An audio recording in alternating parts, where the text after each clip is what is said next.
My God, I hate trucks.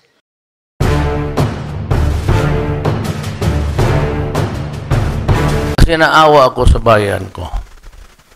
And if I were to try to do my thing, I will close all minings in the Philippines. Never mind about the 70 billion. Well, of course, the finance people are the ones who would object first. And I can understand.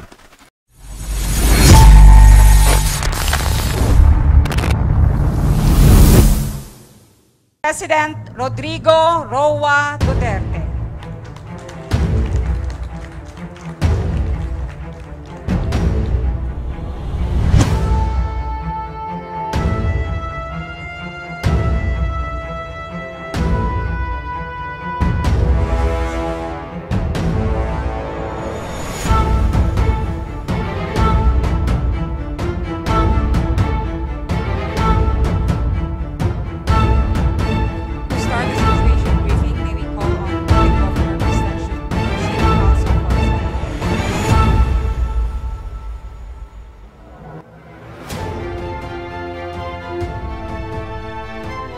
His Excellency Mayor Rodrigo Duterte, the distinguished members of the Cabinet, department secretaries, regional directors, governors,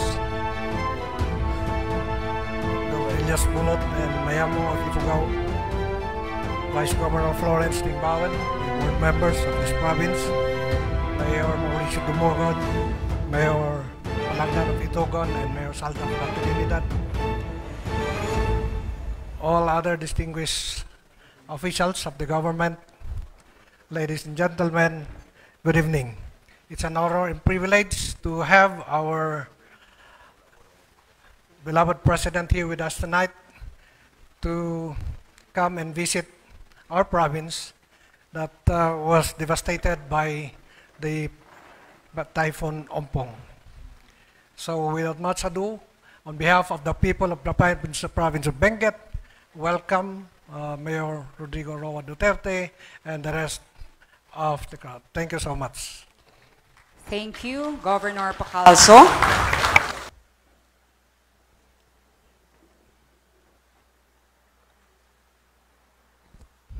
Mayang gabi kaninyo tanan. Good evening. I'd like to thank you for sharing this time with us. This time when there is a disaster here. You have presented all the nitty-gritty. I need not really repeat what you have stated here. I was also briefed downstairs and on the way coming up. So, ang ano ko lang is, what's the gravamen? What's the, who's to blame? Well, one is, of course, the inroads of civilization and the fact that mining has been operating in this country uncontrolled. What's being done here is being repeatedly replicated in large areas of Mindanao, especially Surigao, Davao del Norte, and Oriental. We will have the same problem. They're all allied in the sense that there is no forecasting of what the weather will be for the next month, for the next week. Well, scientists could give us an idea of the frequency of the weather disturbance or climate change, but they cannot give us the intensity, the precipitation, how much of it will go down on the planet Earth, and the concomitant consequences. You know, dito sa itong pangyayari na ito, dubulwami kayo. You have the typhoon. And ang problema dito is the Philippines is the window at facing Pacific on the western front. So every time that you have a weather disturbance, it's always water. precipitation, and it's a lot of it, and it goes down. Ang problema dito, marami tayong, well, the roads and everything, but let us just go to a specific this time. Marami tayong problema. We have a problem with our mining industry. It has not contributed anything substantial to the national economy, though I must admit that we earn about 70 billion a year. And if you're ready to accept that as a good, as a profit, let us make it simple for the country. But in the end, how much do you lose in the process? The Walwal is a sad experience. The mining holes there, the door on the sides are the settlements, the habitation. And that is the problem. They're mining there, and then right after, in their own backyard, there are the holes there that it's an open pit. Sometimes it's drilling inside using explosives. That mining thing has really contributed a lot of heartaches for the Filipino people. It is time for us, particularly the DNR, General Simato, to take a second look seriously now regarding the dangers of the open pit mining. In Davao, used to be na yung butas-butas lang sa bukid. But then, as any other disturbance that you cause in nature, the water there stays. Whenever the rain, the rainfall in Davao is quite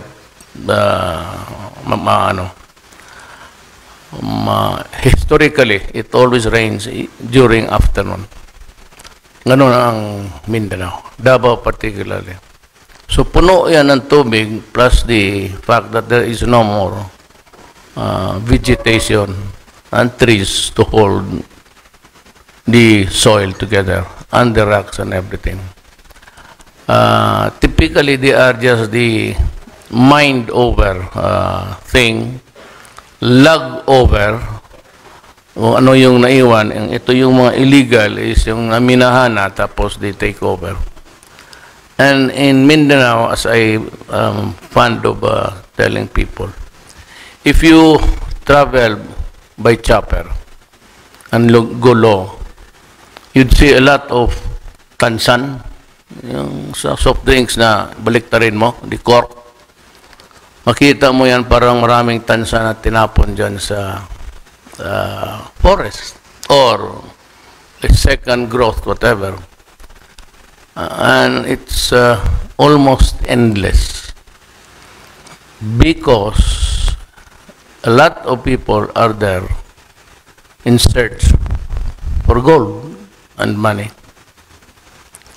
And to think even that I cannot give you an account, even though I was the regional chairman of the Peace and Order Council for most of my mayorship days, 23 years, I could not even give you the exact number of people who were killed there, fighting over the holes, the tunnels that they have built. Some are, well, of course, to the strongest. Those who have the guns and the goons, and that includes everybody, the politicians, the military, and in Davao, you can see those guys, former policemen who made it rich, but they had a gory experience of killing people. Because I'm laying this predicate, kaya kung magtanong ka lang sa akin kung ilan ang namatay dyan sa Davao area, magsabi ka lang 50. Many of those are young people in search for the greener pasture from the Visayas and Mindanao, or from Davao region itself, going there to try their luck and then just disappearing. Now, most of the idiot things that they do, if they quarrel over a tunnel, is that if it's a slope, they would just pour gasoline. That's sindihan nila. Knowing there are a lot of people underground. That's how cruel mining is. I'd like to tell you to focus on the 70 billion and the human side of the story of mining. Kaya dito, paano hindi sila maano? It's mined over. I think this has been a lot of mining there. And these mining companies sometimes leave a lot of impurities, chemicals and all. And they have that been really cleaning the place. Mark copper, I think, is still living is what of poisonous material. I grieve for my country. And yung mga cabinet ko, pati the military and the police, know my sentiment about this. Kasi naawa ako sa bayan ko. And if I were to try to do my thing, I will close all minings in the Philippines. Never mind about the 70 billion. Well, of course, the finance people are the ones who would object first. And I can understand. Because they are the guys who are tasked to look for the money. And big steal or borrow ka dyan. Naiipit ka. Basta as long as they can produce money. But for me, as a politician, for quite a time, and until now, and maybe towards the end, in a few years, nga doon ang nakikita ko sa bayan ko. Insofar as mining, pati itong weather. Ang problema dito, hindi mo talaga alam. They can make projections from satellite and all, readings from the measure the heat of the oceans and the migration of animals indicating that there is warming there and the loss of the marine life even. Because they use chemicals, cyanide. And if you have been to my place, I'd volunteer to accompany you there. This stream where the grids are, yung makina nila, producing the ores and then to gold. It's black. It's not brown. It's not water clear. It's black. And those black waters would find its way, force gravity, towards the ocean, to the sea. And that is why yung productivity ng sabi na fish in Davao, yung tuna, I'd like to disabuse your mind. They do not catch tunas anymore. Big ones, the yellow fins, yung gamong sashimi, or the blue ones, they are caught, they have to travel outside, in the middle of South America, pati ang Philippines. You have to go to Palau sometimes. You have to go to Indonesia. One is that, let me just give you a theory, is our resources as a nation, both food and marine life and everything, cannot absorb or sustain the sheer population of the Philippines. That translates to hunger, and hunger means health issues, then education, and opportunities. Ngayon, dagdagan mo ng ganito, ang tao, baski na how dangerous it might be, or it may present itself to him, would always dare to take the risk because of the economy. Personal economics, pagkain niya.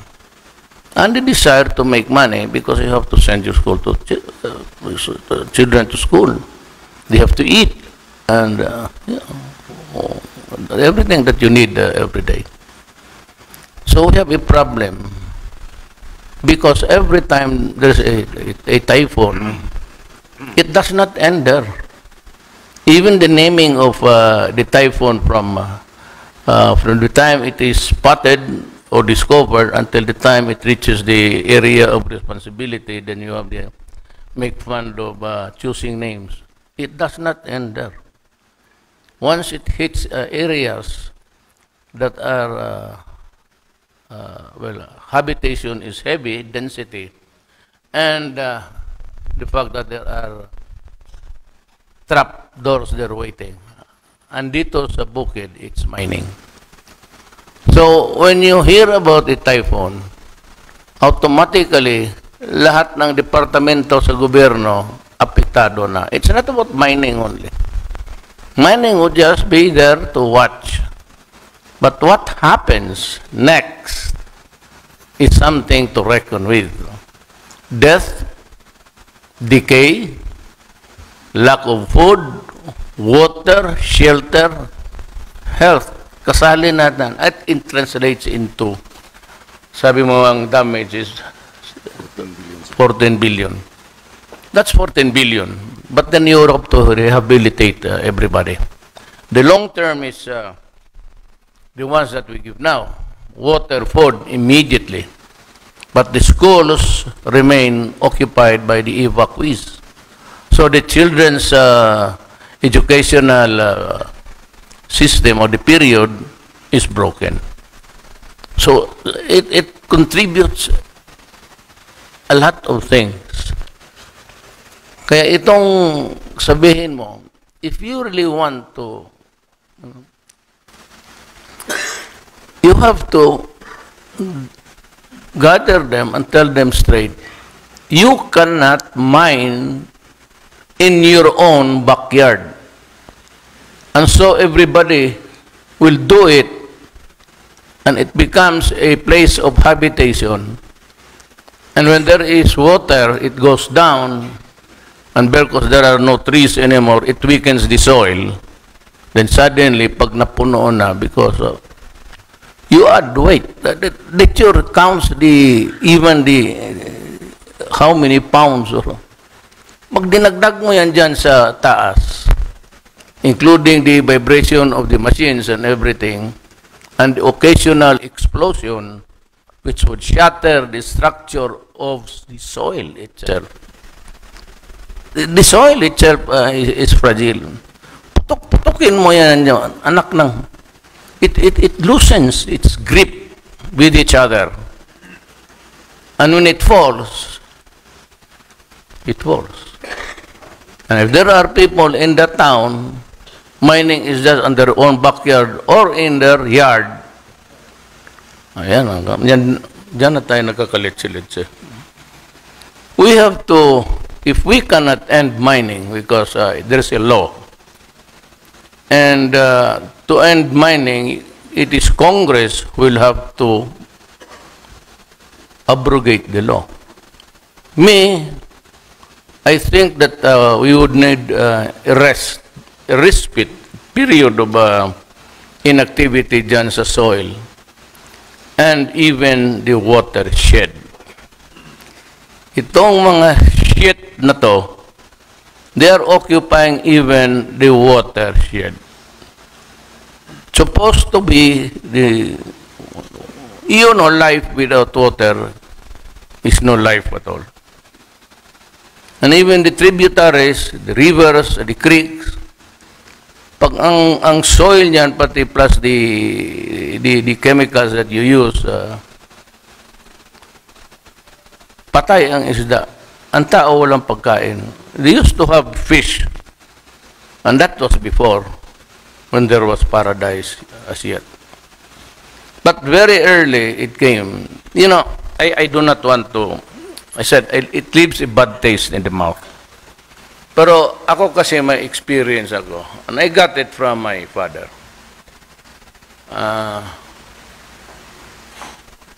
I have to mention this because it's prophetic. I was a lawyer, and my father was governor of Davao Province.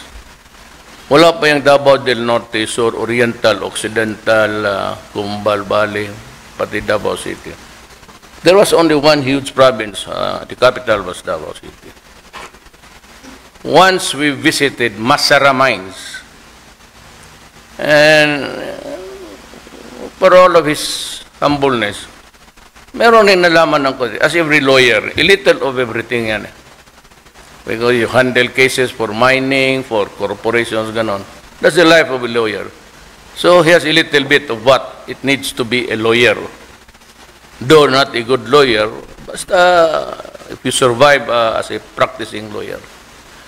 When he became governor, I went with him sa Masara mines. And he noticed that even the cogon grass, wala. It was bare. And he said to everybody who was with him, including some municipal mayors who accompanied him, sabi niya, this place will be infertile for the next so many years. Tama nga siya. Nothing grows there. At noon, crude pa masyado, using cyanide and until now it is being utilized. Ngayon ang sa mining, because yan sa Diwalwal, pati dito siguro, they are using cyanide and all, it poisons the earth, makes it infertile. You destroy the watershed, the source of clean water of the people living down stream, and you pollute everything. So what do you get? Is it really worth the 70 billion that you get? I know, because I had so many arguments with the finance people. I said it's a matter of correcting. Pero itong mga minero, the rich one, parang they're penchant to just violate the law. Because nobody was ever even arrested. You know, even if the thing is a continuing or a continuous series of violations, they are not arrested. They're just exposed by media, the enterprising ones, and the government would just call, investigate, and after that, mawala. Just like in any other, ang sentimento ko, ilabas ko na lang rin, mga projects ng gobyerno. It starts with a big bang. May inauguration, tapos ganon.